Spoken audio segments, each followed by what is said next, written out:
বন্ধুরা আজকে এমন একটা লেবুর সাথে আপনাদের পরিচয় করিয়ে দেবো। এই লেবুটা আপনারা কিন্তু দেখেছেন, কিন্তু লেবুর সাইজটা ছোট। আপনাদের দেখাচ্ছি, দেখুন লেবুর সাইজটা কতটা বড়। মানে আমার এই ননদের বাড়িতে এই লেবু গাছটা আছে। কোথা থেকে এনেছিল দানা? আন্দামান থেকে এনেছিল। দেখুন লেবু শুধু সাইজটা দেখুন বন্ধুরা, আপনারা দেখেছেন? দেখুন গন্ধরাজ লেবুর এরকম সাইজ, একদম বাতাবি লেবুর মতো সাইজ। দেখুন কতটা বড় বড় আর কতটা হয়েছে দেখুন ভিতরে, এরকম সব বড় বড় বড় বড় ঝুলছে। দেখুন কতটা বড় বড় আর কি সুন্দর যে গন্ধ বেরোচ্ছে গাছতলায়। 500 গ্রাম আসলে মানে গাছতলায় আসলেই জীবনটা ঠান্ডা হয়ে যাবে, এত সুন্দর গন্ধ, তাই না? কত বড় বড়। কোন কোন বন্ধু দেখেছেন অবশ্যই জানাবেন, আর যে সকল বন্ধুরা দেখেননি কমেন্টে জানাবেন আপনারাও। কাঁটা গায়ে লেগে যাচ্ছে, দেখুন খালি কতটা বড়,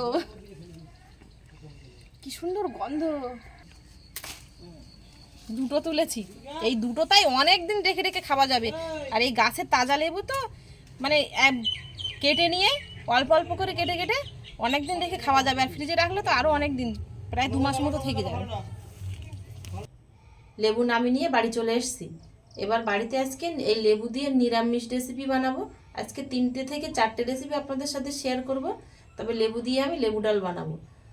এই রেসিপিগুলো সম্পূর্ণ নিরামিষ হবে, আর আপনারা যে কোনো দিনে খেতে পারবেন বানিয়ে, একদম হালকা পাতলা। আর এই প্রচণ্ড গরমের জন্য তো দারুণ হবে রেসিপিগুলো। তো প্লিজ বন্ধুরা আপনারা পুরো ভিডিওটা না কেটে প্রথমের থেকে শেষ পর্যন্ত দেখবেন, আশা করছি আপনাদের ভালো লাগবে। আর যে সকল বন্ধুরা ইউটিউব চ্যানেলে নতুন, প্লিজ বন্ধুরা চ্যানেলটিকে সাবস্ক্রাইব করবেন, আর ফেসবুক পেজ থেকে দেখলে পেজটিকে ফলো করে পাশে থাকবেন। সবজিগুলো সব কেটে কুটে নিয়েছি, এবার শুধু রান্নাটা শুরু করে দেবো। প্রথমে আগে কুমড়ো ভাজাটা বসিয়ে দেবো। কুমড়োটা আগে কেটে নিয়েছি, এক হাতে তো মানে কাটতে হচ্ছে আর রান্না করতে হচ্ছে, সেই জন্য। কুমড়ো ভাজার জন্য কুমড়োটা কেটে নিয়েছি ঠিক এরকম করে, দেখুন একদম মোটা না আর একদম হালকা না, মাঝামাঝি কেটে নিয়েছি। আর একটু বড় বড় সাইজ করে কেটে নিয়েছি। এর মধ্যে দিয়ে দেবো লবণ, হলুদ গুঁড়ো, লঙ্কার গুঁড়ো। কুমড়োটা আগে থেকে কেটে ধুয়ে রেখেছিলাম। গরম কড়াই সর্ষের তেল দিয়ে দেবো।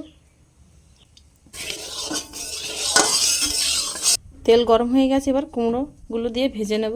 হাফ হাফ করে দেবো, পুরোটা দেবো না।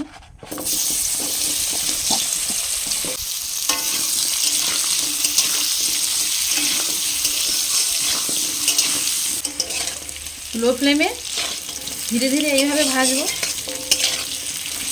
কুমড়ো ভাজতে এমনি বেশিক্ষণ সময় লাগে না, 4-5 মিনিট, কিন্তু এইভাবে লো ফ্লেমে ভাজলেই ভাজা হয়ে যাবে। একটু উল্টো পাল্টে দেবো, একটা ভাজা হয়নি, 50%-এর বেশি ভাজা হয়ে গেছে। এর মধ্যে 1 চামচ চিনি দিয়ে দেবো, 1 চামচ পোস্ত দিয়ে দেবো। এটা অপশনাল, আপনারা চাইলে নাও দিতে পারেন, শুধু চিনি দিয়ে ভেজে নিতে পারেন।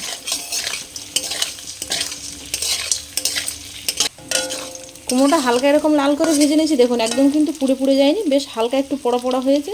আর দেখুন এই যে কুমড়োটা কিন্তু পুরোপুরি সেদ্ধ হয়ে গেছে, তবে কিন্তু কুমড়োটা গোটা গোটা আছে। ভাজা হয়ে গেছে, এবার তুলে নেব আলাদা পাত্রে।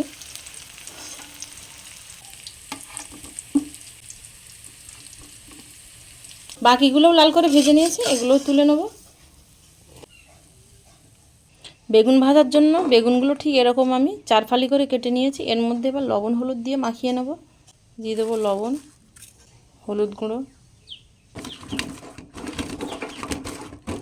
বেগুনগুলো কেটে ধুয়ে নিয়েছি আগে থেকে। কুমড়ো ভাজা করার মধ্যেই বেগুনগুলো ভেজে নেব। দিয়ে দেবো সর্ষের তেল।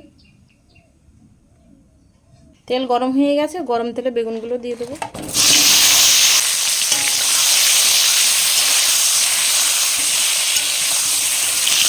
বেগুনটা 70% মতো ভাজা হয়ে গেছে। এবার এর মধ্যে এরকম লম্বা করে চিড়ে রাখা কাঁচা লঙ্কা দিয়ে দেবো। বেগুনের সাথে কাঁচা লঙ্কা কিন্তু দারুণ লাগে খেতে। কাঁচা লঙ্কাটা এর সঙ্গে ভাজা ভাজা হয়ে যায় তো ভালো লাগে খেতে, তবে আপনারা চাইলে গুঁড়ো লঙ্কাও দিতে পারেন।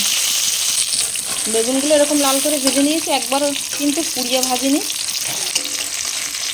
বেগুন ভাজাগুলো এবার তুলে নেব।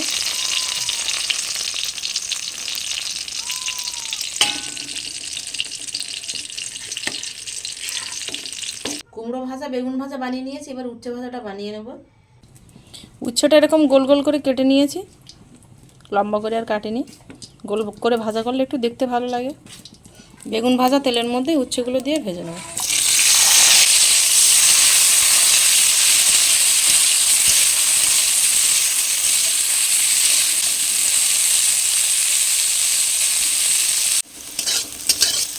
উচ্ছেটা দিয়ে প্রথমেই আগে 2 মিনিট মতো ভেজে নিয়েছি, হালকা একটু ভাজা ভাজা হয়ে গেছে। এবার এর মধ্যে দিয়ে দেবো হলুদ গুঁড়ো, লবণ,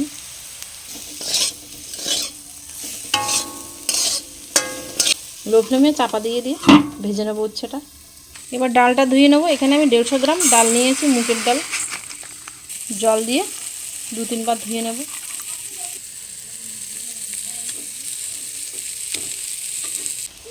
উচ্ছেটা ভেজে নিয়েছি, দেখুন এই যে সেদ্ধ হয়ে গেছে। এবার তুলে নেব।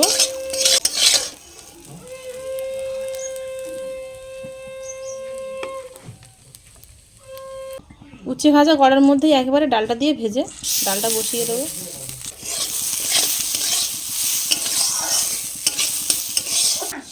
ডালটা 2 মিনিট ভেজে নিয়েছি। এবার এর মধ্যে জল দিয়ে দেবো।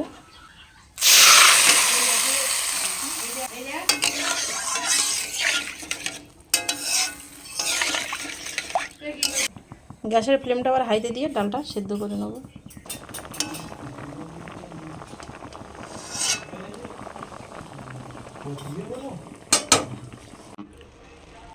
ডাল সেদ্ধ হয়ে গেছে, গালিয়ে দেবো। এবার হাতা নিয়েছি আমি, ডালটা গলিয়ে নিয়েছি। এবার জল দিয়ে দেবো।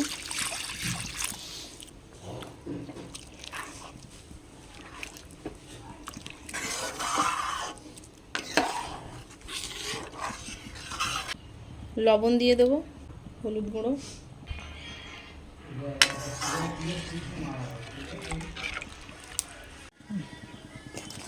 ডালটা ফুটে উঠেছে। 2-3 মিনিট হয়ে গেছে। জলের যে কাঁচা গন্ধটা থাকে না, সেই গন্ধটা বেরিয়ে গেছে। এবার আরেকবার ঢেলে ফোড়ন দেবো। কড়া আবার বসিয়ে দিয়েছি, গরম হয়ে গেছে। সরষের তেল দিয়ে দেবো, তেজপাতা, 5 ফোড়ন, শুকনো লঙ্কা। মশলাটা 30 থেকে 40 সেকেন্ড ভেজে নিয়েছি, সুন্দর একটা গন্ধ ছাড়ছে। এবার ডালটা দিয়ে দেবো।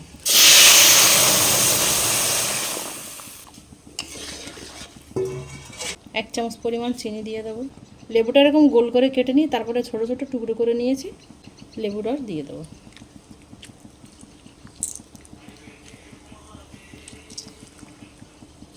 আর একটু লবণ দিয়ে দেবো।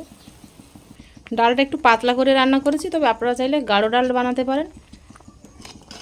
ডালটা যত পাতলা করে খাওয়া যাবে ততই কিন্তু ভালো। ডাল রান্নাটা হয়ে গেছে, গ্যাসটা অফ করে দেবো।